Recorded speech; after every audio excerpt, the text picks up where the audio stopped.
Hey guys, this is DFD, aka Dark Frozen Depths, back with another Kamihime project video. Now, this one is going to be a raid event by the looks of it. So there's going to be a free character to get from here. If you don't, then you're going to miss out for a while. It's going to be like a year before you get another chance at that free character and everything. It's a Christmas event too. So, but I have no idea how good Iris is, so I'll have to double check her skills as well. So I'll be double checking hers as well as this character's, who should be the either the free Kamihime or the SSR one, probably the free Kamihime. But because it's a raid event, it's also going to have an epic, not epic, a heroic battle. So anybody who's looking to challenge that, you need to have your Thunder teams pretty strong. But storyline wise, there's only like one fight in the storyline, and it's very, very easy. And the rest of it's pretty much just claim your magic jewels. As for the storyline fight, it looks like it's an enemy on par with Epic Quest, so it's just that easy. Epic Quest is ridiculously easy to go through. If you can't clear Epic Quest, then you really shouldn't be doing anything with this event, because Epic Quest is like one of the first things that anybody's able to clear. Now, as for the event itself, all enemies are water, so the advantage is going to be thunder. If you're using fire, you're at a disadvantage, and if you're doing heroic, you're probably going to have a very bad time without thunder. Now, as for the expert enemy, this is a lot of stuff, and it's based on the enemy's state, so you really have to pay attention. The very first action, it gives itself 1 gear, and then on top of that, it's also going to give itself gears whenever it nukes you, whenever it has full orbs. So the normal one, AoE damage, gear level goes up by 1. Raging, random 4 times damage, which could be more dangerous depending on how it happens, and goes up by 2 gear levels. Now, when its HP gets below certain points, it's also going to give itself bonus gears. And when a gear is at 5, it's going to randomly 5 times normal attack, and then decrease its gear level back to 1. This is where things are dangerous, because if you combine the previous 2 things, where its gear is going to go up by 2, and its combo rate is going to go up permanently, and it does stack.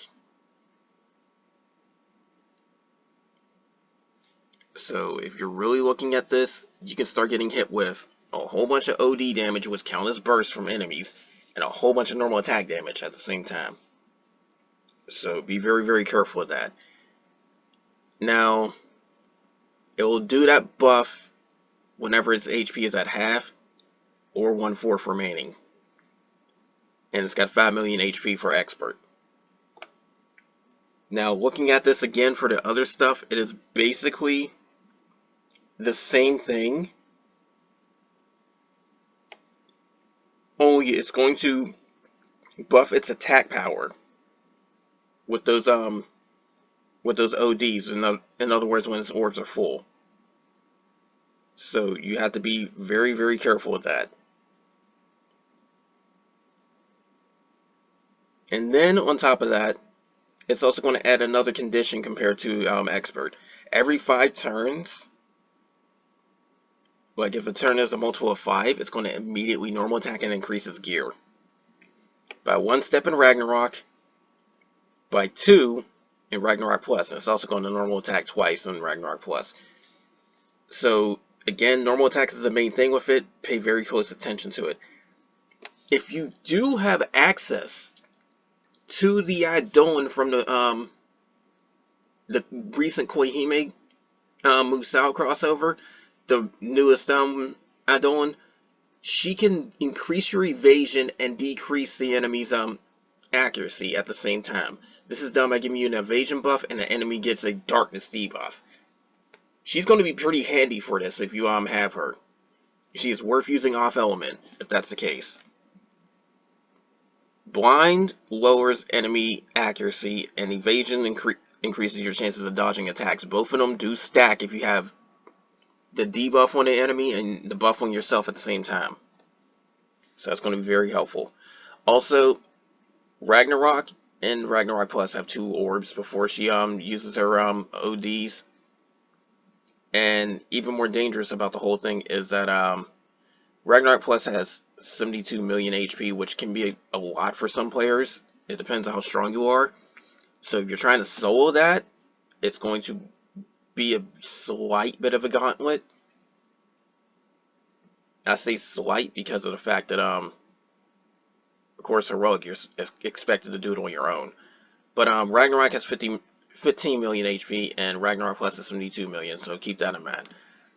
You do have to solo Expert, Ragnarok, and Ragnarok Plus if you want more of the raid gacha tickets. So, remember that. Now, Heroic, it's a lot of stuff to go through. There's a lot of HP to go through because you're going through almost 300 million worth of HP. Generally, there's no orbs on the boss, so I'm looking at that right now. But the first fight does have 2 orbs. And by the looks of things, it combines both things. It combines both things. Well, no, splits apart both things into both fights. You do have to be careful, though, because if you cannot get past the first fight in 20 turns, you're gonna die. It's got that one thing where if you take too long or do the wrong thing, all your buffs are gonna get removed, and then you take 100,000 damage to the whole team, and it spams it every single turn once that 20th turn hits. So Heroic, make sure you can kill the first enemy in 20 turns or less. That means dealing 125 million damage in 20 turns. If you cannot, you're done. Generally, that averages about, I would say, around, I think it's about 6 million per turn, somewhere around that point, 6 or 7 million per turn. You could do quite a lot of damage very, very quickly if your Thunder team's pretty raised, because there are some free weapons in game that are pretty strong. The guns from the Guardian raid, and then on top of that too, if you've gotten lucky, they have access to an Exceed at all times, so there's that too. But I'll go over more details with the Heroic thing with the well, they don't have a Heroic guide for this one, unfortunately. So I'll have to pay close attention to that, but I will come back to it later because the second stage also has something depending on what the gears are. But getting into the stuff you can get from this event, the Eidolon herself, I would say she's actually worth having, because one thing that's kind of overlooked is the different multipliers that you can get. If you get a lot of these, you can actually start dishing out insane damage, and it could be enough to completely just bypass soft caps, like literally give a middle finger to them. So this add-on gives you elemental attack plus stinger. Now, there are better add-ons to sip and do that stuff with, but as I've said before, and I've said multiple times, I literally seen a water team that did 70 million damage in normal attacks from a Japanese player. That's just proving the potential of multiplier abuse. Of course, a free player is not going to get anywhere near that, but at the same time, the fact that something like that is possible is the whole point. The fact that you can multiplier abuse to such extremes is the main point. And free players for water teams already have access to Assault. They have access to Vigor. Because they're not doing, they give you Stinger. They even have access to Stinger too. You pull the right characters, because there's a few that do some Stinger buffs. I'm already enjoying that on the Japanese set, and I'm not even that strong of a water user. But again, multiplier abuse is very strong.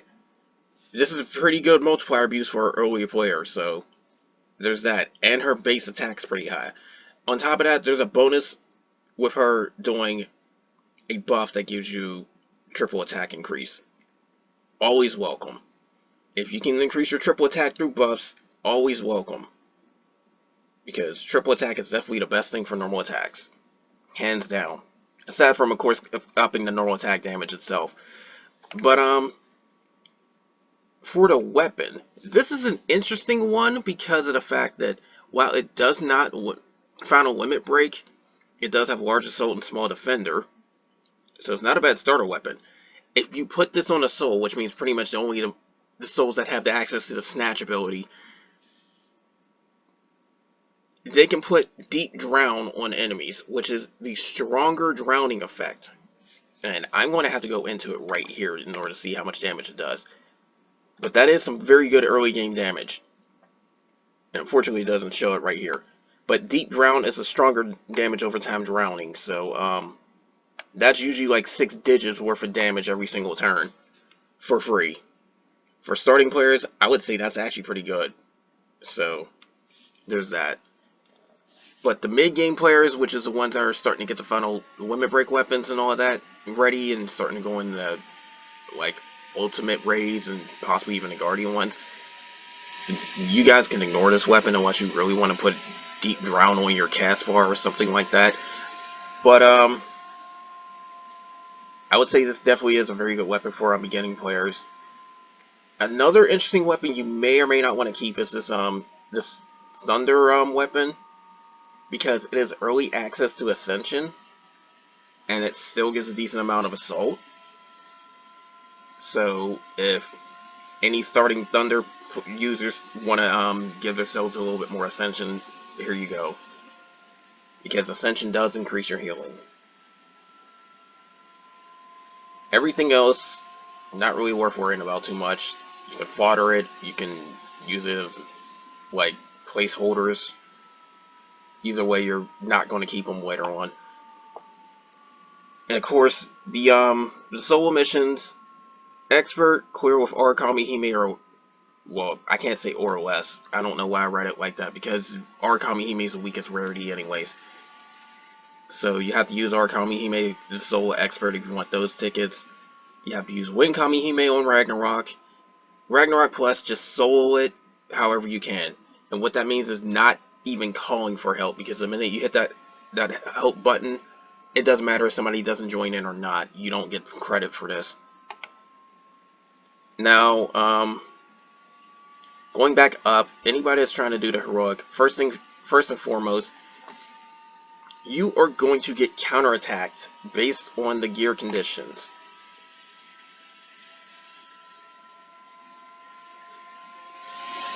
So it says, well, actually no, it's going to do that to the enemy. You are going to counterattack based on the gear conditions. So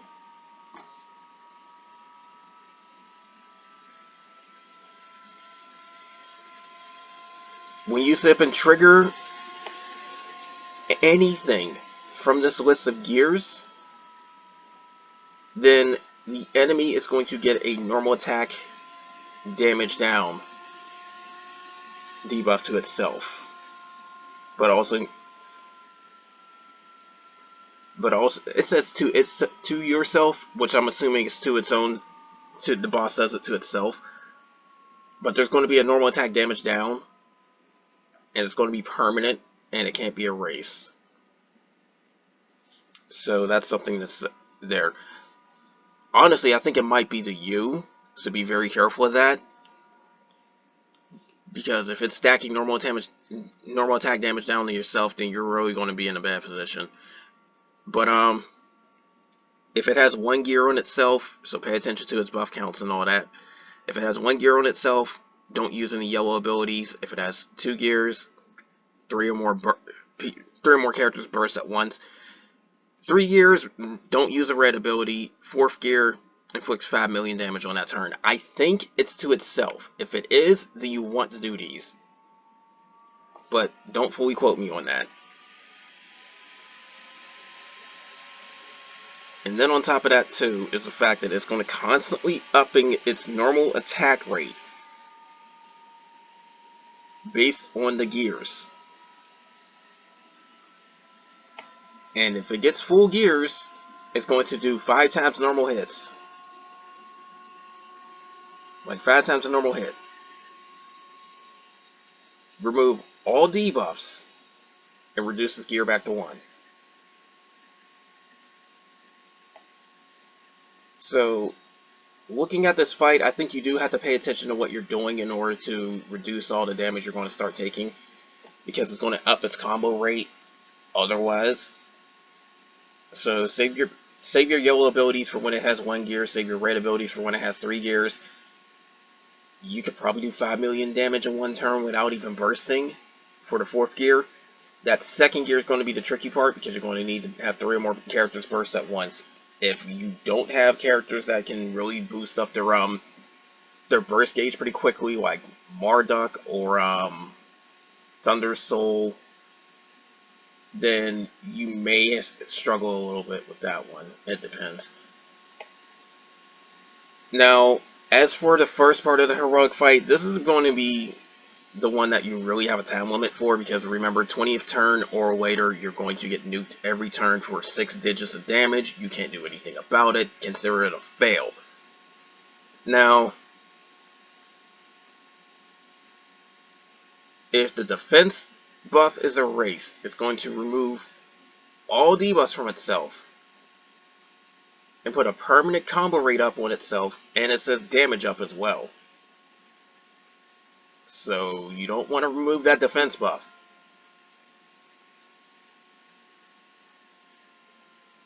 If the turn is multiple of 5, it's going to AoE nuke you. And it's going to end up it's going to up its own defense. So be careful with that. If it doesn't have a defense buff, then it's going to AoE nuke and then attack up itself. So depending on when you want to remove that defense buff, you need to pay attention to that. It's going to change the entirety of the fight. Now, as for its Orb Nukes, it's going to recover 1 debuff if it does have defense, or it's going to start stacking attack up if it doesn't, when it's in normal mode. When it's in raging, it's going to remove all debuffs if and do 1 single target nuke. And if the defense debuff is not on there, it's going to just constantly put attack up. That's the thing. You have to pick and choose when you're going to get rid of that defense debuff, because if you don't, you're going to start doing less and less damage, and you may not make that 20 turn limit. However, the earlier you remove it, the more it's going to start stacking its attack power, and it might actually just overwhelm you anyway before the 20th turn. So, given what I just read right here, the strategy for the first fight of Heroic, you want to be able to remove that defense debuff, but at the right time. You do it too soon, you'll probably get overwhelmed. If you don't do it quick enough, then you're probably going to hit that 20 turn limit and just get wiped. And for the second stage, you're trying to get these trigger conditions basically. Use yellow abilities, 3 or more people burst, red ability, 5 million damage on these specific gears. Pause it at this point right here so you can see this part that I just highlighted, like this bottom part right here. Like that highlighted part right here. Pause the video if you need to read that. So keep that in mind, because that's going to reduce all the damage you start taking. Because it's going to start stacking like combo rate ups and all that too, if you don't do that, so that's something to worry about. Normal attacks is going to be the key for that fight, at least how much the enemy does. Again, if you had the Adon from the Kamihime crossover, that dark SSR one, she can help out a lot. Any other Adons that put evasion on you, or dark / bland, whatever you want to call it, on enemies is going to be very helpful for this. And that's even outside of heroic. That's just going to be helpful in general. But that's assuming you can even land blind. Because it's not resisted, but it's also not guaranteed. And I'm not sure how many Thunder characters even have access to blind, so you may have to use a soul that can do it. So there's that. Now, I will say without a doubt, easily, the Thunder Trio comes to mind when it comes to doing a decent amount of offense and defense. But you're probably going to want a 4th character in order to help out with that one. So there's that. Like characters that can sip and remove buffs, or possibly even support heal, or some other stuff like that. Me personally, I'm probably going to do it with the same one I did before. But I don't know if my Thunder Grids are good enough for that one, because they have pretty low HP. So that's the only real issue with that grid. I can handle everything else for the most part. But anyways, that's all for that. I'm going to go over the Kamihime now.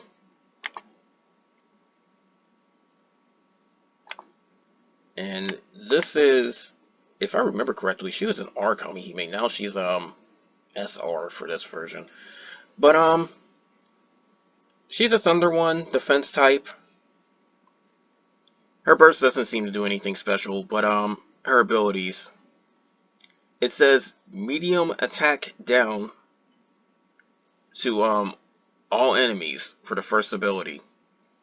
And it says damage multiplier upper limit up when it gets stronger. What that means is that it's going to end up just dealing more damage potential. But the attack down medium usually means about like 10 or 15%, so there's that. It's probably the A-frame debuff too, but they usually don't put info on that stuff anymore.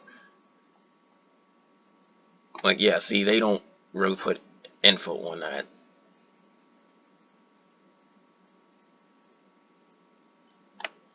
But it says increase water resistance for the second ability, which is like literal damage cut against water.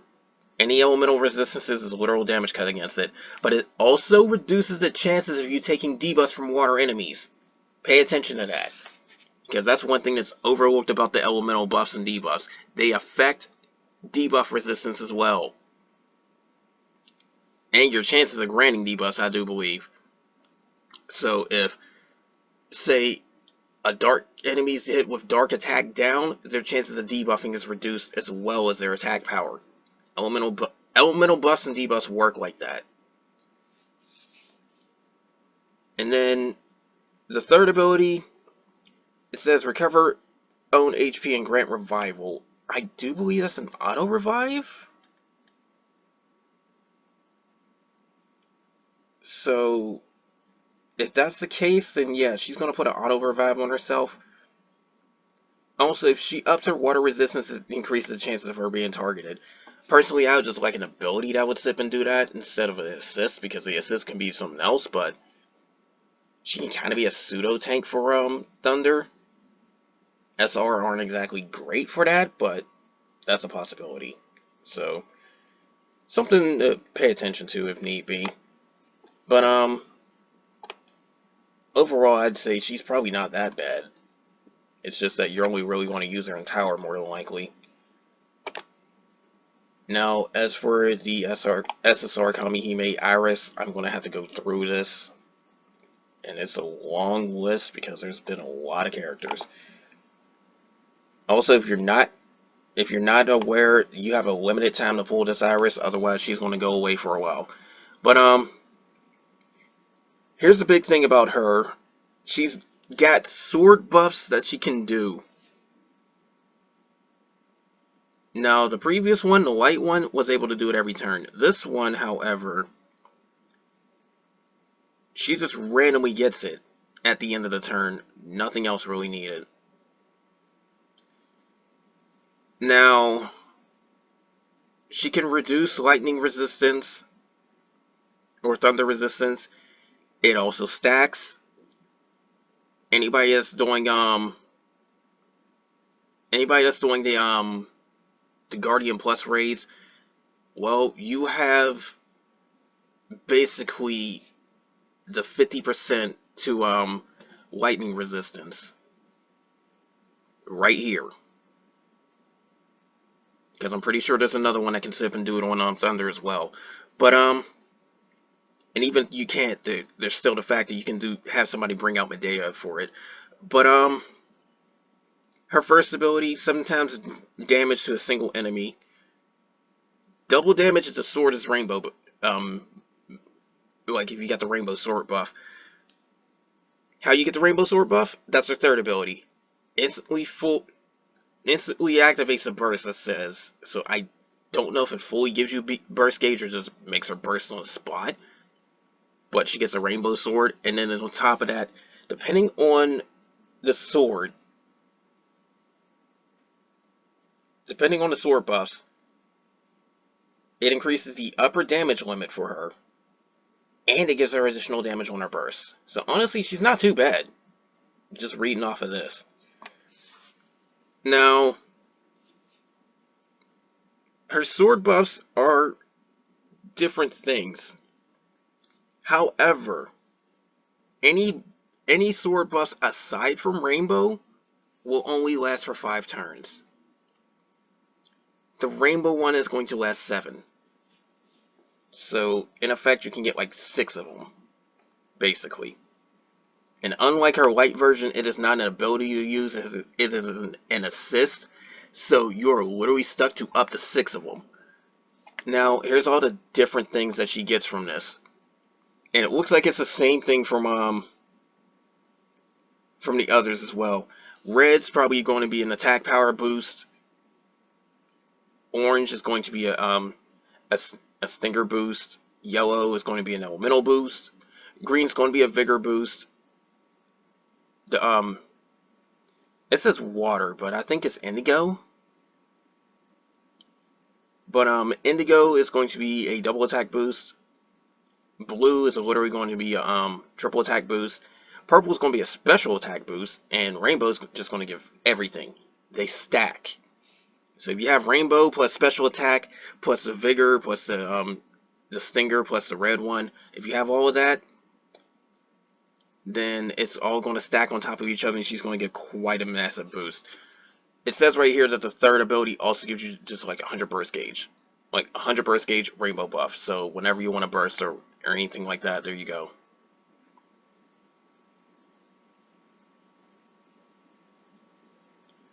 But anyways, my general verdict on this, she is very, very strong.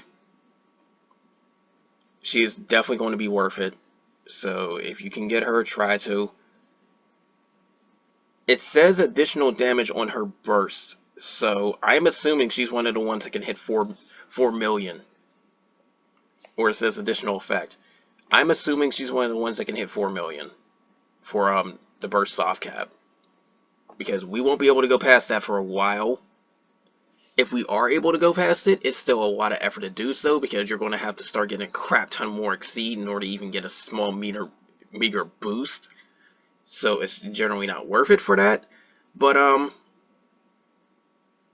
basically, Iris is pretty good. Like, she's always been a good character, in my opinion, for light. Thunder seems to do her just as much justice, if not more. So I would definitely try to pull for her if I can. I advise others do the same. So there's that. I mean, of course, there's still going to be better characters later down the line because of power creep and all that, because some of the SSR on JP side is nuts now. But for the time being, she's also very good, and if you're doing anything with Ophiel Plus, she's going to be your ticket in order to hit the defense debuff cap, because she's going to let you get more lightning resist down, and that's the only way to really get that, because they're immune to attack and defense debuffs for the time being. And when they aren't, it's still going to be a case of those having half effect. Elemental buffs and debuffs and Guardian Plus raids are the way to go. But anyways, that's all for this. This video's gone on pretty long, but there's a lot of stuff to cover. And then I had to actually read a few things because they didn't really give a quicker synopsis of all that. But my suggestion again, Iris, worth getting. She might even be worth it for the heroic fight too, if you do happen to pull her. As for anybody that wants to do heroic, pay attention to when you remove that defense debuff on the first part of that fight. The second one, pay attention to how many gears you have and try and counteract that. And any fight in the event, except for of course the storyline one, evasion and blind is your best friend. If you can do both, even better. But anyways, that's all for this. Oh, and combo rate down too, of course, if you can debuff that. But anyways, that's all for this. More of this will come soon, and take care.